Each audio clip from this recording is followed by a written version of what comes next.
The Calgary Flames missed the playoffs for the third consecutive season, fourth time in the last 5 years. They took it right to the end, and they were one of the great surprises of the NHL last season. They lost out to the St. Louis Blues, and the head-to-head really became the determining factor because they wound up getting knocked out on the regulation win tiebreaker, and they were 0-2-1 against the Blues during the course of the regular season.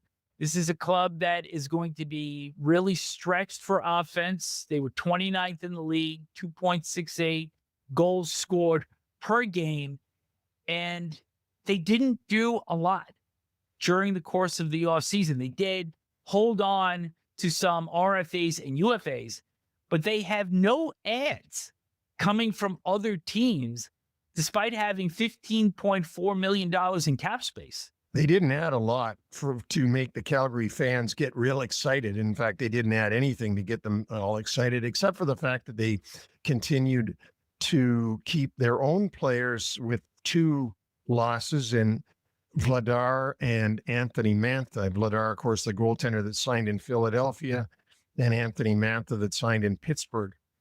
Basically, Vic, we got the same team coming back this year that played last year.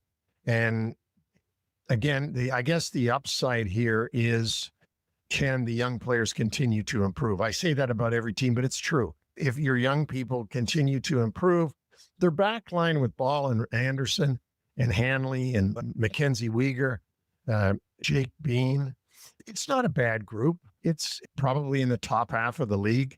And up front, they've got some depth. But like you said, they don't have the scoring. They're going to work hard to get their goals. Let's look at the players that they have held on to during the offseason. We'll do the RFAs first. Matt Coronado, a winger, 7 years, $6.5 million on average. They also kept defenseman Kevin Bahl, 6 years, 5.35. Right wing Adam Klapka, and center Morgan Frost, who was acquired from the Philadelphia Flyers. He signs on for 2 more years, 4.35 AV, and also center Justin Kirkland. He re-signed as a UFA, as did defenseman Joel Hanley. So what is what you get with this club? And you just mentioned that the offense is going to be hard-pressed. I thought Jonathan Huberdeau, for probably the first time in the 3 seasons that he's been in Calgary, looked more comfortable. He was a leader as this team tried to press for the playoffs along with Nazem Kadri. Huberdeau got back up to 62 points last season, but that's still 53 shy of the number that he put up in Florida in his last season there in 2021-22.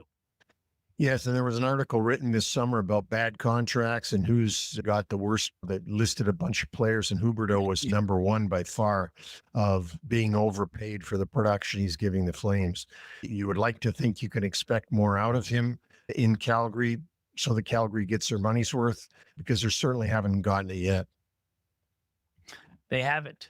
And before we go forward with them, want to go back to the other end of the ice, talk about their goaltending, because Dustin Wolf was outstanding last season and was right there for the Calder Trophy as Rookie of the Year. Didn't get it, but it's really him. And with Vladar off to Philadelphia, the projected backup is Devin Cooley, who has 2 NHL games under his belt, and that was with San Jose in 2023-24.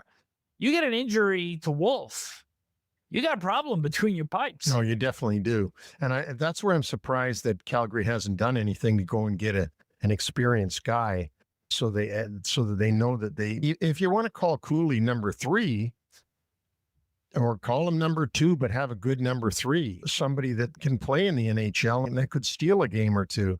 But their depth there is certainly, Wolf has 1 year under his belt. Okay, he was fantastic last year, no doubt. But he's only got 1 year under his belt. So they're going with a guy with 1 year experience and a guy with no experience. Before we wrap up with the Flames, a couple of notes on their back line. That Rasmus Andersson, still a Flame. There was a lot of rumor last year that he was going to get moved. He'll be a UFA after this season. So we'll see if the Flames can extend him longer term or if they look to move him if the Flames fall out of playoff contention.